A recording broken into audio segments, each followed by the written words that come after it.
Okay, welcome back for beginning bioinformatics. This is part 5B. So you should already have this document.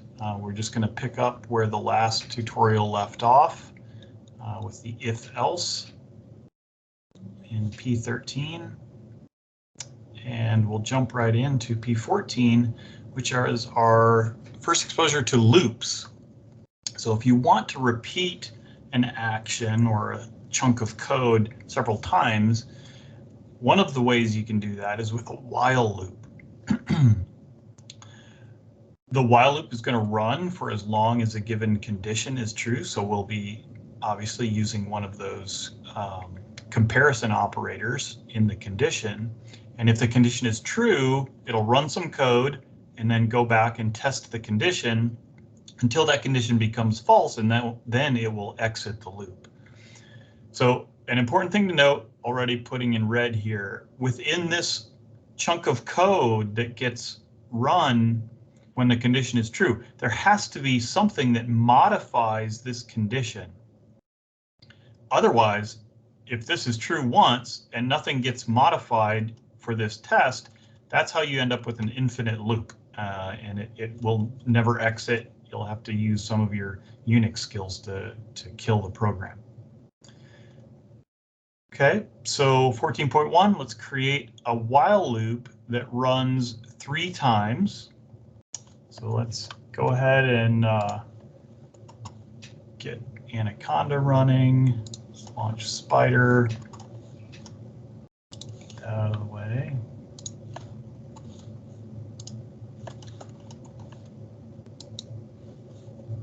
And get rid of my temp. So now I've got a file that has the shebang at the beginning. And here, the first thing, we're going to initiate a counter. And in this case, we just want to do something that runs 3 times. So we'll start our counter at a value of 1. I'm just going to copy my text into here. So we'll start our counter. We've just given it a variable named A. It doesn't really matter. You could call it counter if you want to. And it's going to start at a value of 1. Our while loop, we're going to say while that counter number is less than or equal to 3, do this thing. So just so we can tell it's working, I'm going to have it print the word counting. And then it's going to count that a certain number of times, and that is whatever A is equal to. So after it prints counting A times, we're going to increment A, and this is a shorthand for make the variable A 1 greater than it usually was. So this code, A plus equals 1, is really the same thing as if I were to write A equals A plus 1. Okay. These 2 lines are completely equal. The plus equal is just a shorthand notation in Python for making a variable increase by some number. It doesn't have to be 1, right?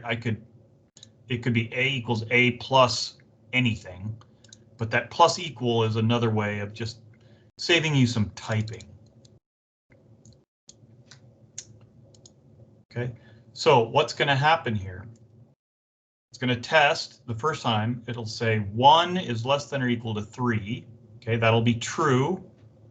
It should print counting 1 time, and then it should make A. We're going to add 1, so A will be 2. It'll go back. 2 is still less than or equal to 3. Then it'll print counting twice.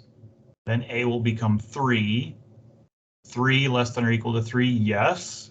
Should print counting 3 times. And then it will make A 4. So 4 less than or equal to 3. That will be false, and it should stop. So what we're expecting is print counting and then the next line will be counting, counting, and then the next line, counting, counting, counting, and then exit. So let's see if we've got it right.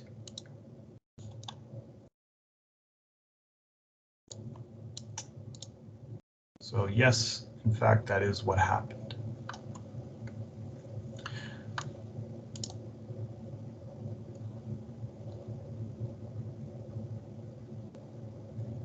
So just I'm saying it again here because this is the #1 source of programs that don't exit themselves, is if you put a while loop in there that doesn't have an appropriate counter, or somehow you don't realize what is being compared in your while comparison statement, it will just be stuck in this loop and never exit the program. Okay, if that happens, then you would need to go look back at your Unix job control commands and look at how to suspend or kill a job. If that happens in the Python console here, you can always just stop this or exit spider, and that will quit the job.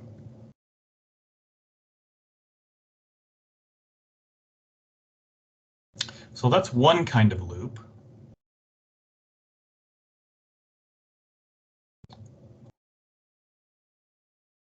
The other kind of loop is a for loop, and for loops are more common. We'll definitely use for loops more often in this course. So this is the most common type. In Python, for loops are really smart. They can loop over strings, lists of strings, complex ranges, and where beginning and ending and step size are all defined. One of the main uses we'll do for this is sliding windows. Like if we want to slide across a genome and then do something with those chunks of DNA, we'll use a for loop to slide across window by window. So the general structure of a for loop is that you've got each item in a list, right? And it could be a string, doesn't matter, because remember, Python uses strings just like lists. We learned that in the list slicing bit. First, it will check, is this the end of the list, the end of the things that we've given it to look at? If it is, it will exit the loop. If it's not, it will then go do some stuff. Once it's done that stuff, it will check again, has it gotten to the end of the list? Right. So here's the general structure. For item in list, do some stuff. Okay, here the list is, well, let's just do one for practice and you'll see what the list is. So I'm going to get rid of the counting while loop.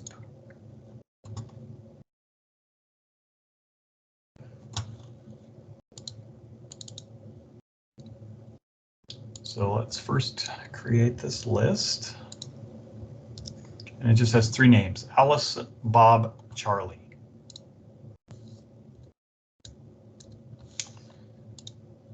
And we'll create a for loop here that says for name in names, print hello, right? So just the string hello, and then the name.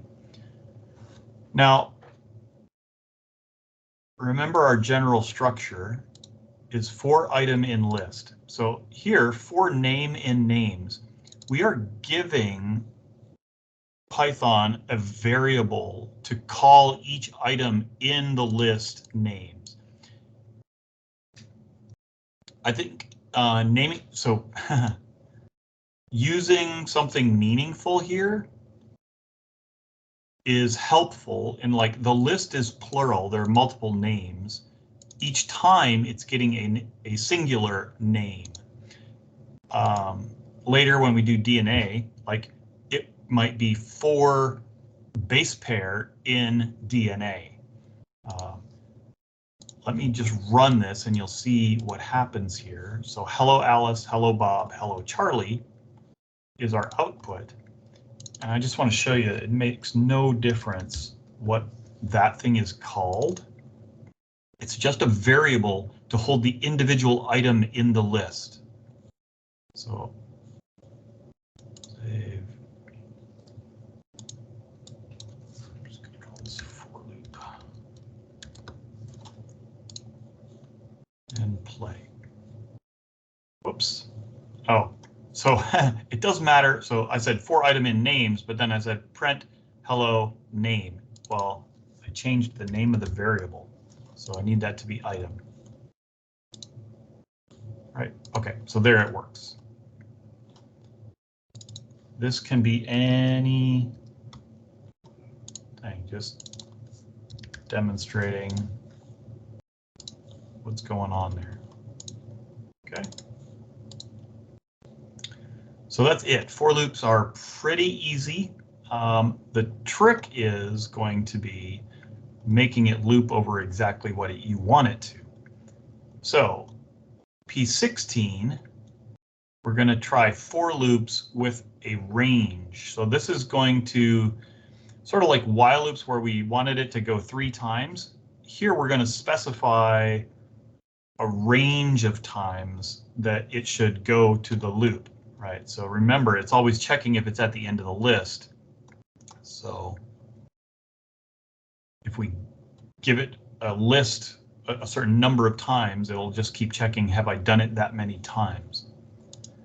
So here I'm introducing the range function.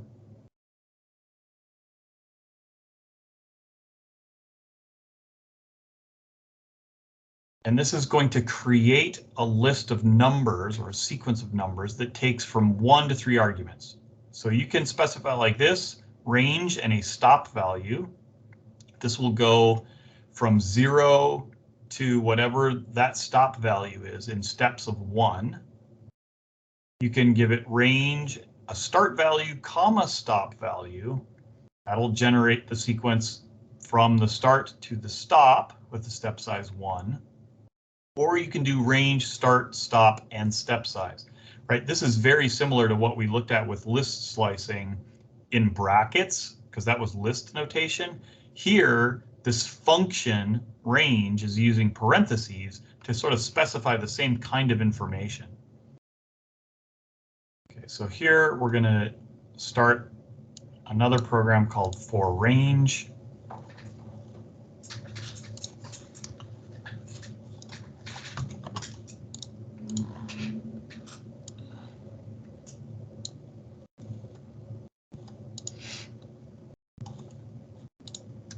Let's do 10.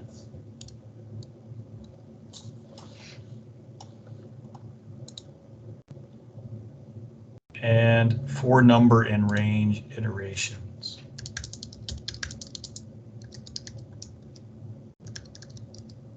Whoops, iterations.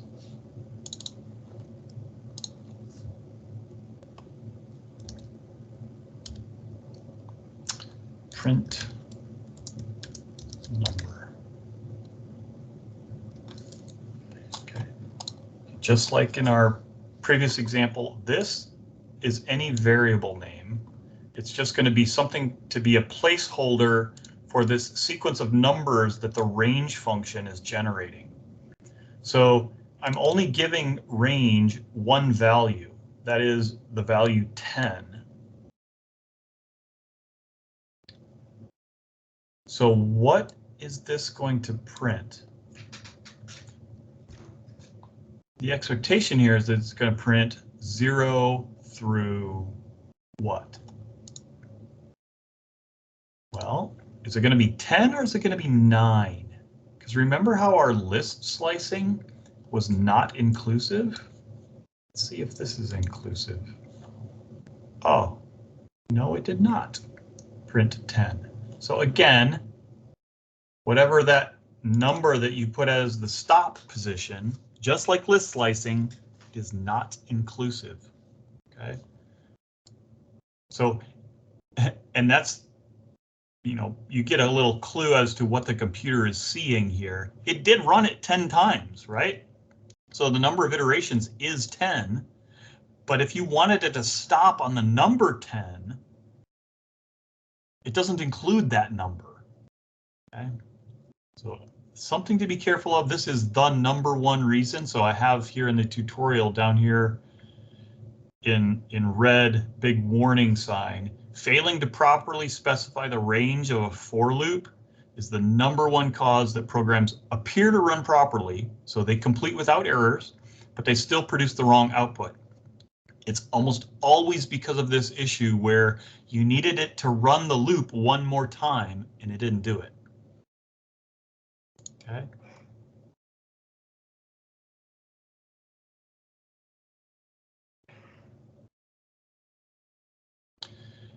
The other thing I'll mention here in this blue rectangle is just a best practices sort of detail, in that the reason I didn't just put 10 in here in this for loop is it's nice practice, especially for code that you're developing that for other people to use, to kind of specify all your variables up front so that they know where the things are that need to be modified. So here, it's really easy for me to modify the number of times that this thing is going to run by just changing this iterations variable. So let's say I actually needed to get the number 10 there. I can just change that variable and it will run and then give me 10. Okay, because our programs so far are really short, fairly simple, that may not seem like a big deal. But if this is hundreds of lines of code, somewhere buried in there, you have a variable that needs to have be modified by the user. You don't want them to have to sift through 100 lines of code and figure out which variable name it is. You just put it at the top.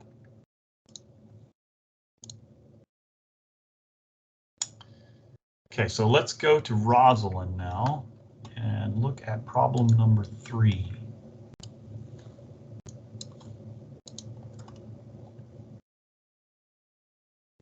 So here, again, a little background on conditions and loops. Look at things in a little different way. The problem is we're going to be given two integers, a and b. A will be less than b, which will be less than 10,000. And we want to return the sum of all the odd integers from a through b inclusively. So that means we want to include that last number. Our sample data set, we get 100 and 200. Sample output is 7,500. And it gives us a hint that we might want to use that modulo operator. So we could test if a divided by 2 is equal to 1. That would mean that the number is odd, right? Because it doesn't divide evenly by 2. I think this is a weird way to do it personally, right? Why would you not just do if a modulo 2 is not equal to 0? But whatever.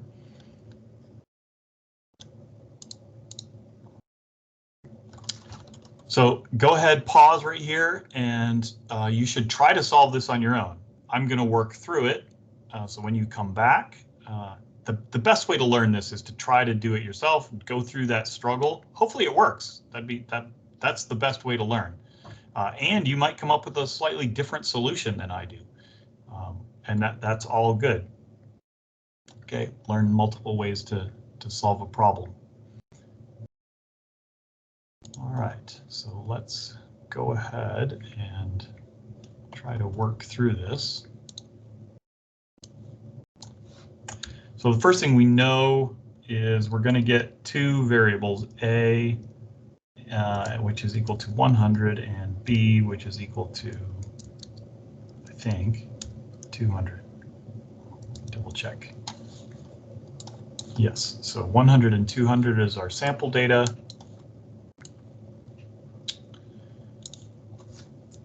Now, let's initiate a variable. So what we want to do here is get the sum of all the odd integers. So I'm just going to say there's a variable that is the total that I want to be 0 to start with. And what I'm going to do then is every time I get an odd number, I'm going to add it to that total.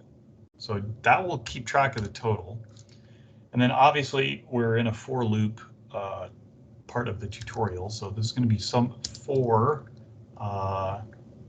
number in range.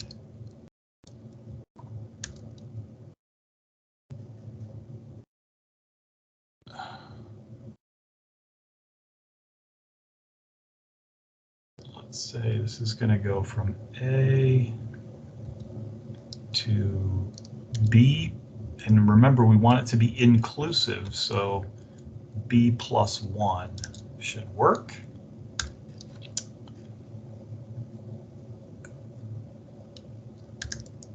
And then we'll test if number,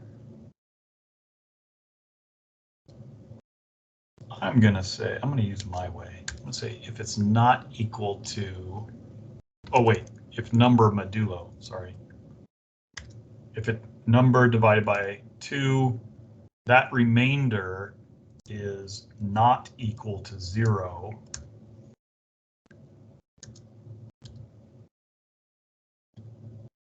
Okay, this is our first example where we've got, I think, if I remember right, this is the first example where we've got an indent twice. Okay, Spider is smart, so it did the indentation for me. Total plus equal number, right? So whatever my total currently is, I want to add whatever the current number is, as long as, right, this is testing if it's an odd number.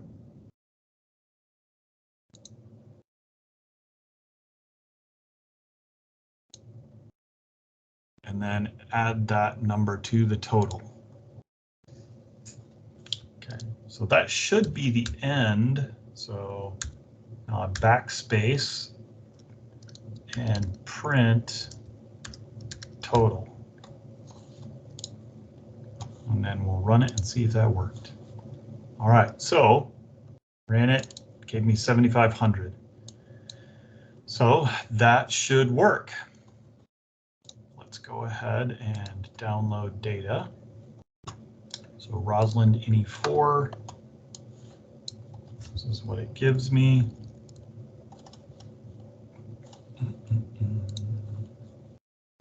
So A is 4313. B is 8979. And run it. It's a big number. So I'm copying that and I'm going to paste it here. And choose my file. I didn't save it yet, so save ROS3. Save.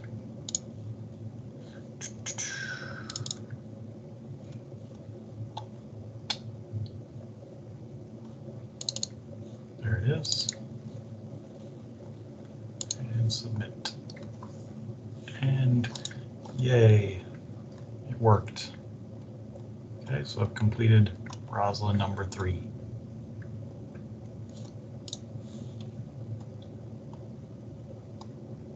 All right, moving right along.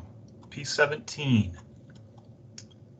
Now we're going to learn how to bring in data from an external file.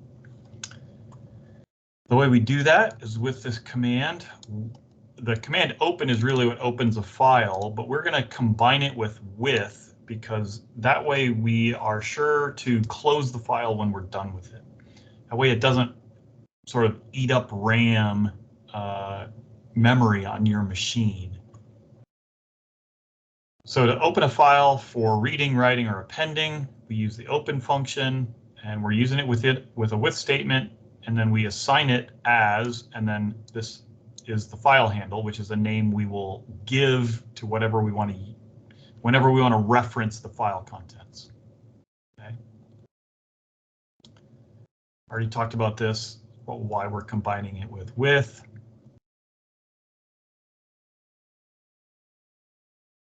The function is going to take the file corresponding to whatever we give it as a file name. This thing at the top is the generic terminology. The file name is whatever file we want to open. The mode is going to be RWA or R+, whether we want to read, write, append, or read and write to the file. So for now, we're just going to be reading files. So we'll pretty much always just be using R. And over time, I'm going to show you other ways to send output to files instead of just to the screen. Okay, so we give it a file name, and it's going to return an object with the name that is specified, so whatever that file name is, and it's going to then call it file handle. And it's not going to call it file handle. You're going to give it a name. So, for example, we're going to get down here and we're going to call the file handle data. Okay.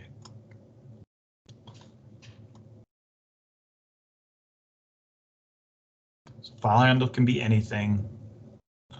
Just a pointer to the P3, which talked about best practices for naming variables. But file handle is a variable name. It's just holding on to this file object. Just a word about objects here. One of the great things, the reason people have moved, say, away from Perl, which is, you may have heard or not of Perl, was big in bioinformatics when I was first learning. People moved away because Python is a natively object-oriented program language. So this command open is defining the file as an object. And the cool thing about objects is you can attach functions to them. So the example I give here is like if we had data for a circle, we could define the object as a circle and then have a bunch of functions that go along with that object. Like it will know how to compute the area for a circle specifically because it knows that object is a circle or the circumference, things like that. Whereas, you might have another object called a square that has different functions for calculating area and circumference, things like that. Well, circumference, perimeter. Okay. So some of the for a file object, some of those common functions are knowing how to read line, read lines, and write. Okay, so you'll probably end up wanting to come back to this page a lot. Because when you deal with a file, you want to know, do I need to read the entire contents and return it as a string, right? So everything in that file is going to be one string, or read line, which will take one single line at a time out of the file and return it as a string. Or do I want it to read each of the lines and return it as a list of strings, right? So we'll get some practice with that on the next couple pages here. Some general notation for using an object's functions. Right. This is parallel, sort of analogous, should ring some bells. It's sort of like using a module's functions. Right. So you tell it the name of the object and then the function that you want to use, just like when we imported a whole module, we had to say the module name and then the function. Okay, so for file objects, that file handle name that we give it is going to be the name of, that's the object.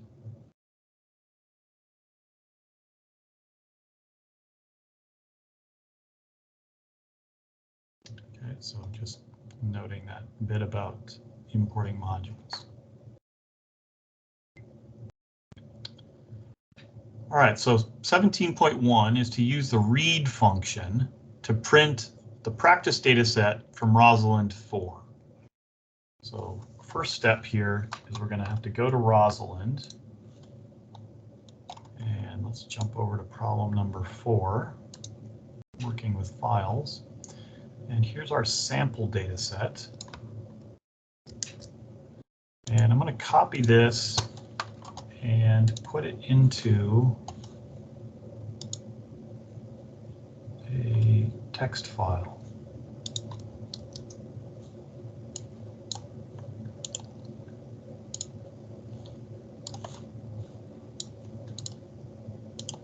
Paste it here.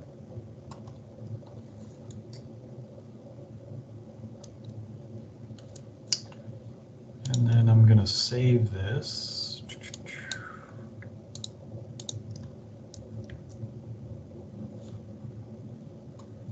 I'm going to save it to my downloads folder as practice.txt.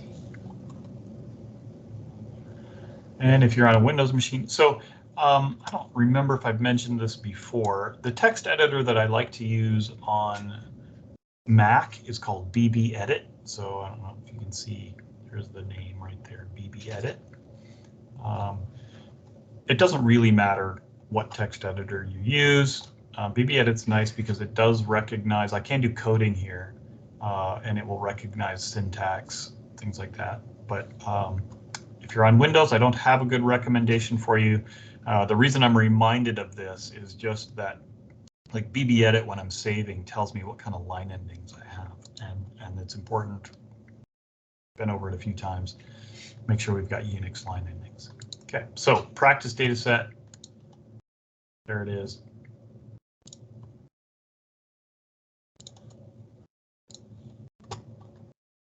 So we copied the sample data set. Bravely bold Sir Robin. Hopefully everyone recognizes the quote there. If we were in class, I'd ask how many people recognize that as from Monty Python and the Quest for the Holy Grail. Classic movie.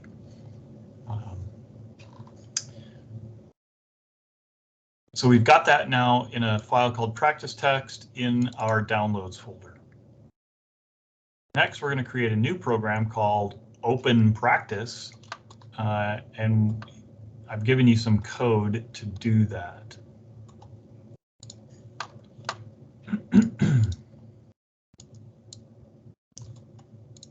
So let's close Rosalind 3, new file here to Open Practice.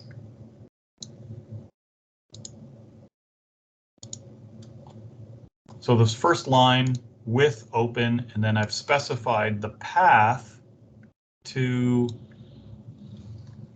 that practice.txt file. Now, I predict that this might be challenging for a few people finding your path. I'm going to show you a shortcut. Again, this is useful for the Mac people.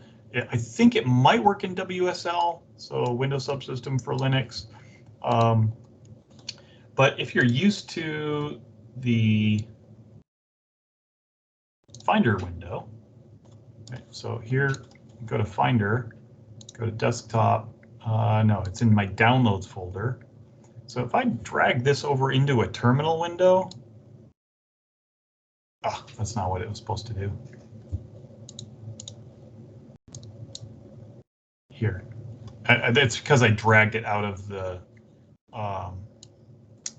shortcuts bar. Here, I actually have to drag the folder. If I drag the folder into a terminal, it fills in the path.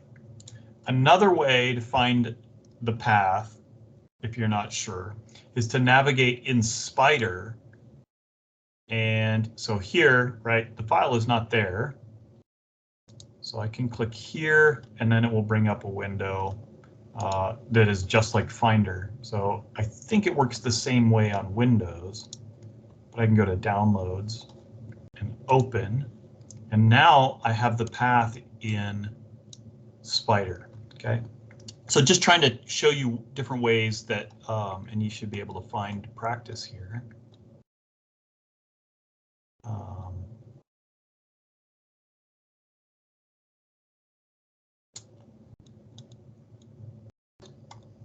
I've got so many files in my that I can't find it.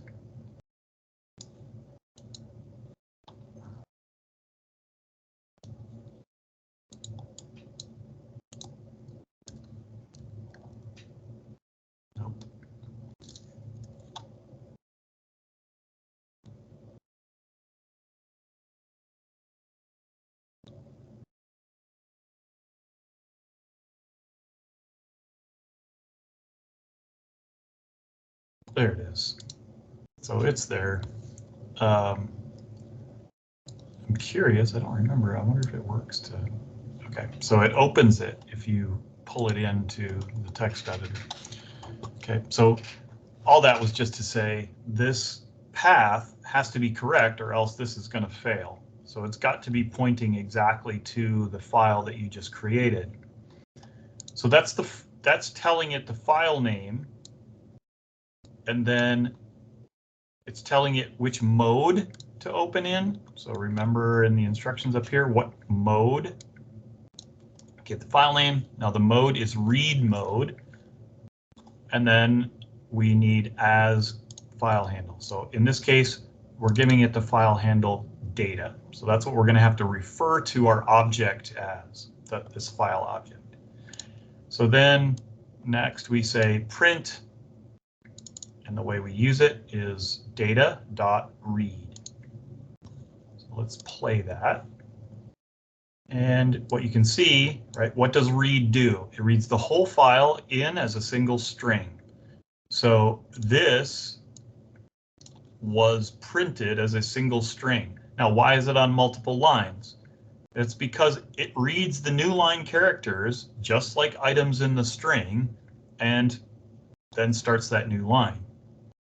Okay.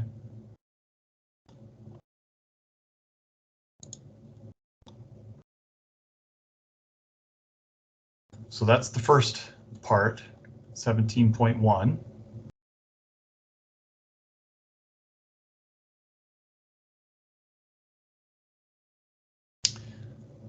One thing to note here, right? I didn't talk about how that with statement has a colon at the end. That's important. And anytime you've got a colon at the end of the sentence or line of code, that indicates that whatever comes after that is going to be indented in a code block. So in this case, it prints the line, and then when that finishes, the program is over. But there might be some cases where we want to do some other things with that data. We can exit out of this with loop, and as soon as we go back to all the way to the left, the file gets closed.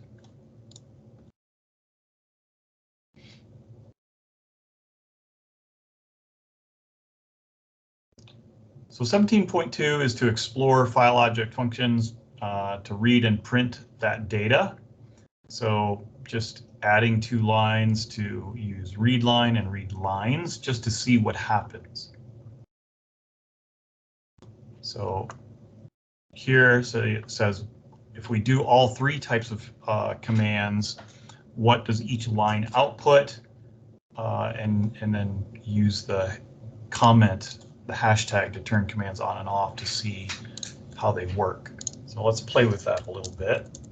I've already got them typed in here. Pause if you need to.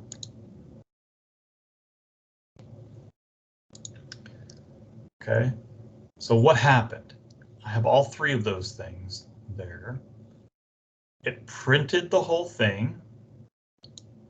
Then it printed nothing. And then it printed an empty list. So let me comment out the first one and see what happens differently. Okay, so now it printed a single line, then nothing. Then it printed all the lines as a list, right? So hopefully you can, here, let me make this a little bigger. Come on. So you can see, right, our brackets indicate that this is a list, and each of the lines is inside a single quote. That just means it's a string. So we've got a list of strings that is each one line. And notice it's even got the new line character showing to end each line. So what happened in between the first and the second one? Well, the thing to notice is that because we stayed inside this with, this thing actually consumes the file. And you can also see here that it read that first line. So we're from this run. Print data read line read bravely bold Sir Robin rode forth from Camelot. Then it didn't do anything else. It went down to read lines and put the rest of it into a list. See, notice how this list doesn't have the first line of the text in there. Just like when we ran it the first time. So let me rerun it here just to show. When you run it like that, remember, read pulls in the whole file. So it consumed the whole file, and so when it went to read line, there was nothing. And when it went to read lines, there was still nothing left in the file, so you got an empty list. So if I comment out both of these, now I should get the whole thing as a list, including the first line, right? So bravely bold Sir Robin, right? So you can learn a lot from playing with these kind of things about how they work. And the main thing to recognize here is that these things in some way consume the file. They're not actually altering the file itself, like what's saved on your computer, but in terms of what it's going to use for downstream, it is, as it reads, it's literally moving through the file. So it doesn't go back to the beginning just because you're giving it a new command to work on that file.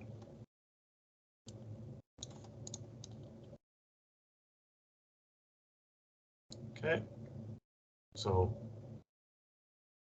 just a little brief summary of all the things I just said. That's what happens if you run all three of them together. Okay, so there again, that's what you should notice. It gets consumed. Notice the where it's returning strings and lists and how it's sending those back. And new lines are treated differently depending on which kind of function you use, right? New lines in read are actually, it does the new line. In read line, it read the first line and it stops as soon as it hits a new line character, right? That's the indication that that's the end of the line. And then the last one, it leaves the new line character in there as part of the string.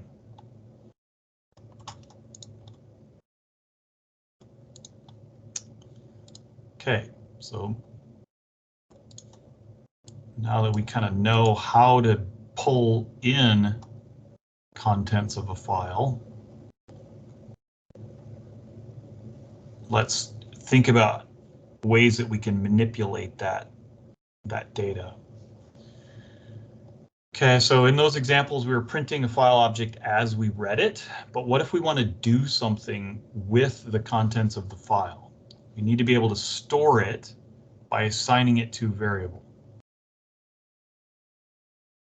And then also, I mentioned this a minute ago, we want to be able to close the file when we move out to the sort of left-hand side of the left justify, right? So what it's showing here, when we move the print statement out to the left, that's going to close the file.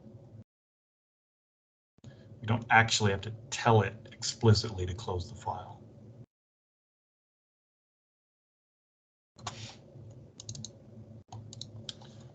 All right, so I'm going to start a new file again. And I'll just put that code in.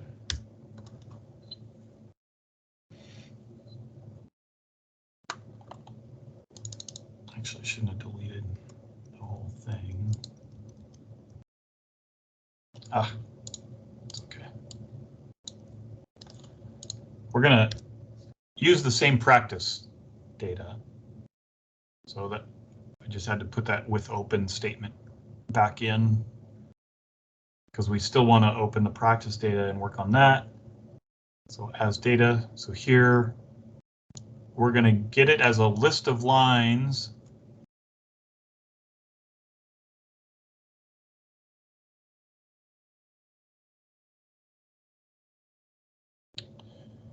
Using the readlines command. And then, first of all, let's just do print list of lines. And let's run it. Okay, so just basically what we did before, except now the file would be closed. Okay, before it kind of gets left resident in memory. Right, so nothing really new there. Having the file as a list of lines is pretty convenient because all the things that we learned about being able to manipulate individual items in the list are accessible to us, right? We could reference line 10 by specifying, in this case, list of lines. Well, just show you. What if we want to print? I don't actually know if it goes to 10 lines. Let's say print line 5.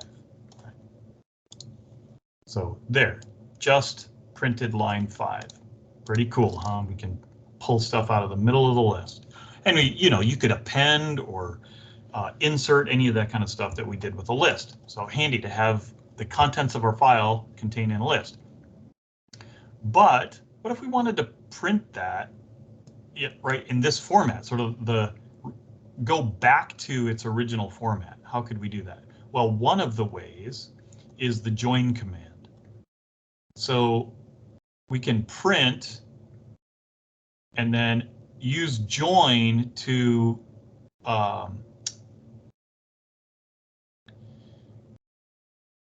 print the list with any kind of delimiter that we want, right? So for example, here, this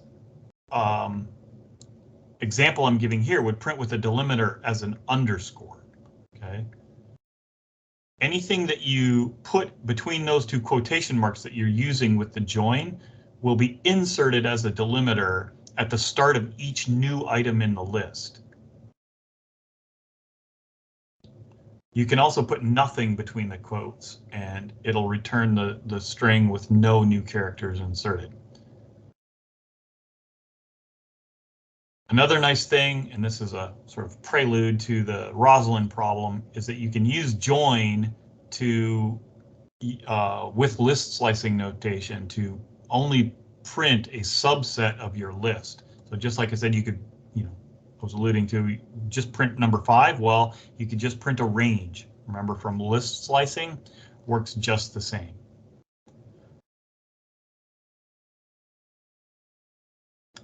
So here,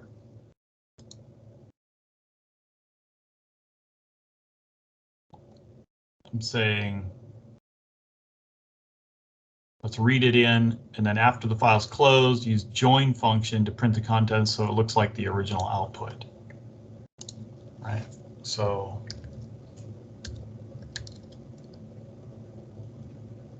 something like this.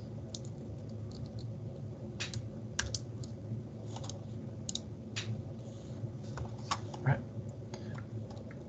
So here, all I did was double quotes and then nothing in between, right? I don't want it to stick anything. If the little example I gave, if I want like underscore, that puts an underscore at the beginning of each new line. It doesn't do it at the beginning of the first line because it doesn't join, only starts joining on the second line, right? But we don't care because we just want it like that.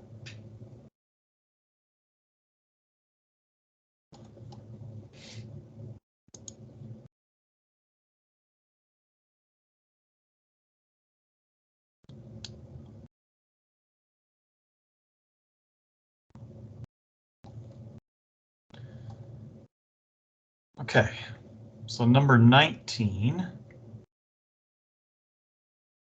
is to combine for loops with the file object.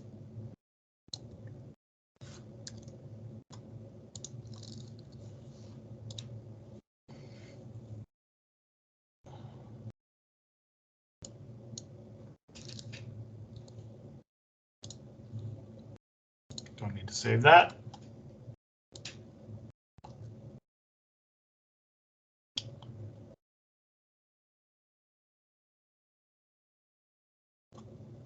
So we'll start a new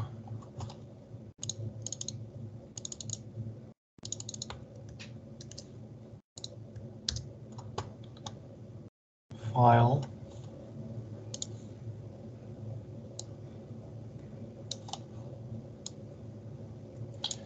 We're going to open our practice data again.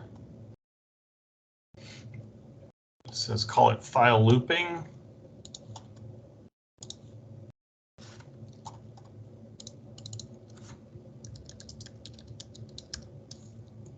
Don't put spaces in it.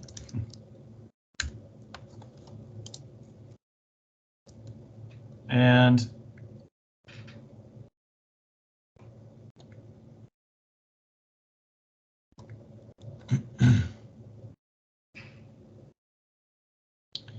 the text I'm giving you here, I don't really go into a lot of detail, but another thing Python is smart about, right? Python is just smart about knowing how to loop over things or how to slice things.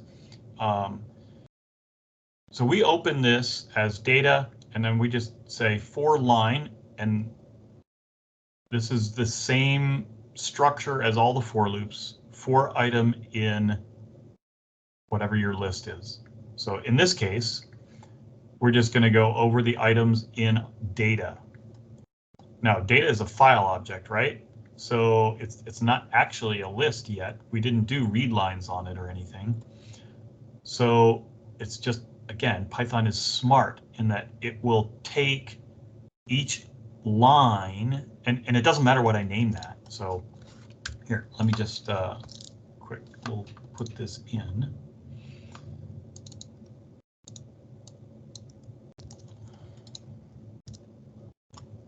Right. For line in data, print line. So what happens?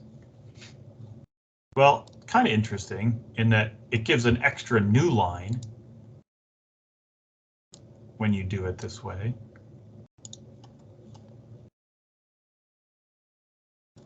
But what it does is it recognized that each line, the loop is putting in a new line, but then because there's already a new line character, that's why we're getting double new lines.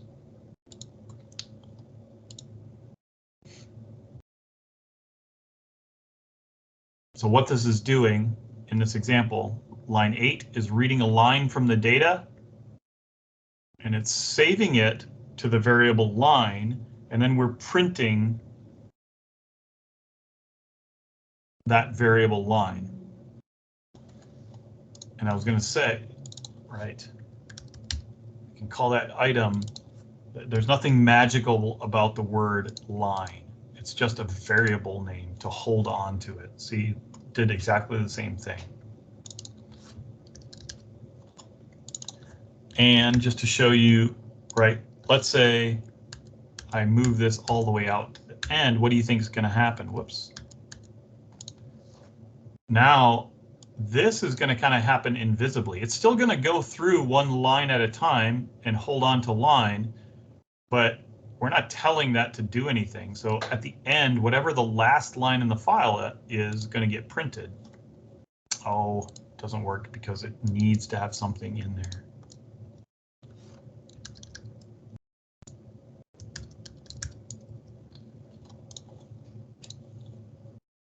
Right. So it did the print line. It gave me an indentation error because I didn't have anything inside the for loop. It requires something to be inside that for loop because of the colon there.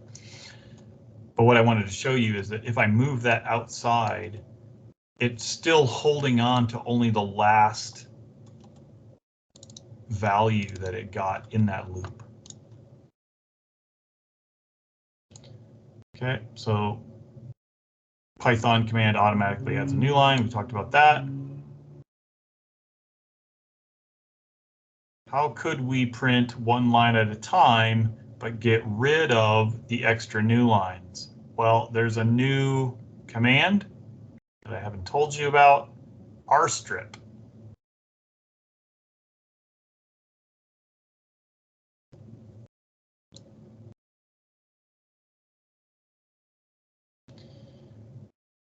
So there's a function rstrip that'll strip the last character on the right end of a string.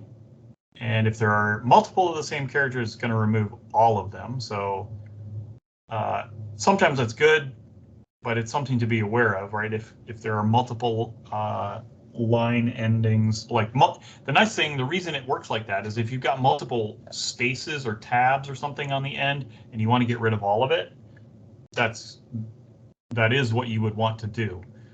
It just that way it ends it with the last visible character. Okay.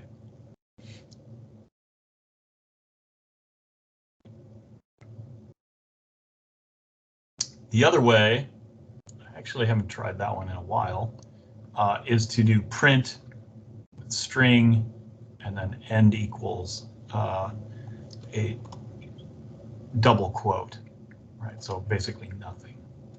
Ends when there's no more visible characters. So what this suggests, right? Try this.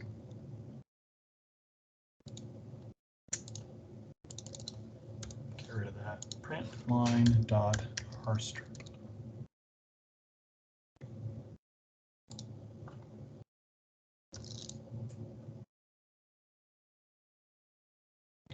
Play it. What? Oh.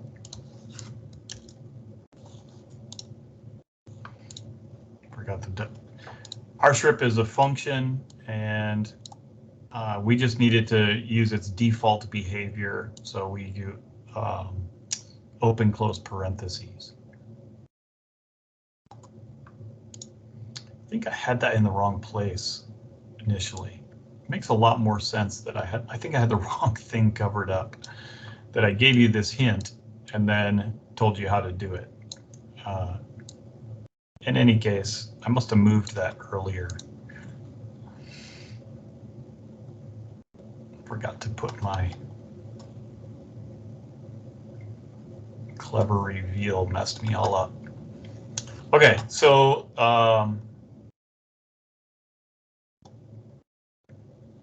some extra little tricks there.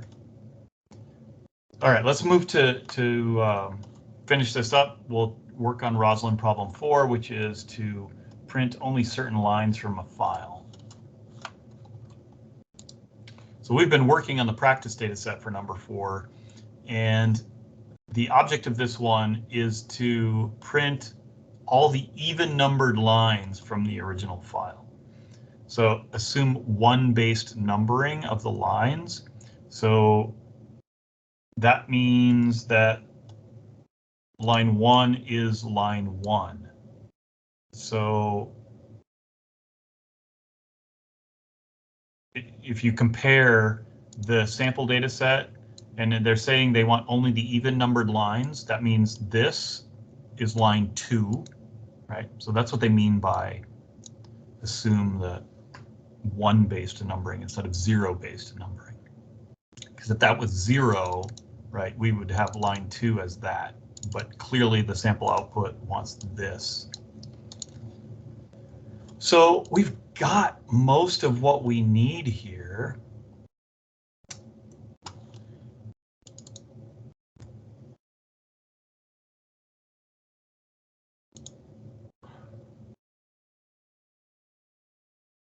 So I'd say pause here and think about how you can solve this before you, because there are multiple ways that you could solve this. We can read it in as a list. We could try to manipulate this text that we have here to print only the alternate lines. Try to solve it yourself and then come back and I'll show you a solution. Okay. hopefully you did what I just said, and you're back. And I'm going to show you the shortest way I know how to solve this. I'm going to read it in as a list of lines using the readlines function. So data.readlines. And then I'm going to print using join my list, whoops, not lint, list of lines. And I'm going to slice it from 1 to the end and print. I'm going to use a step size of 2, right? So that should give me every other line. And let's run it. And it looks like my output matches with the sample. Okay, let's download the data set.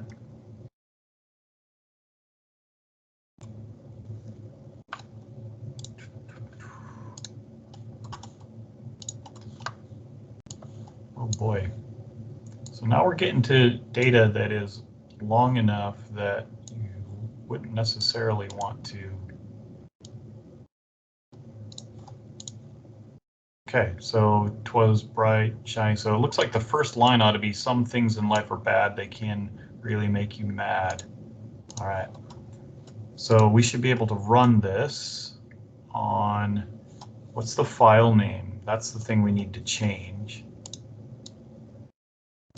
It's Rosalind _ ini5.txt. And so as long as my file name is right, I'll just rerun that code. And at least my first line is what I thought it would be. So copy that, paste that in, give it my, it's called file looping. I'll just give it that file since that's what I modified and that's what I ran, and hit submit. And that was correct. Now, if you solve this a different way, that's fine, great. You don't, the code that you give me will be the code that's associated with your solution. So as long as your solution eventually is correct, then the code that you uploaded with it, I'll be able to look at and see that you did actually code it. It doesn't matter whether or not it matches mine exactly. This is just the code that I know I could do it in the fewest lines. Okay, if anybody did a one-liner, that would be cool. I don't know if that will work or not, but some of the advanced Python people might know. Okay, so that's where I'm going to stop for today. The last section is Python, beginning Bioinformatics Part 5C, at least for this document. So we'll go through 20 and to the end.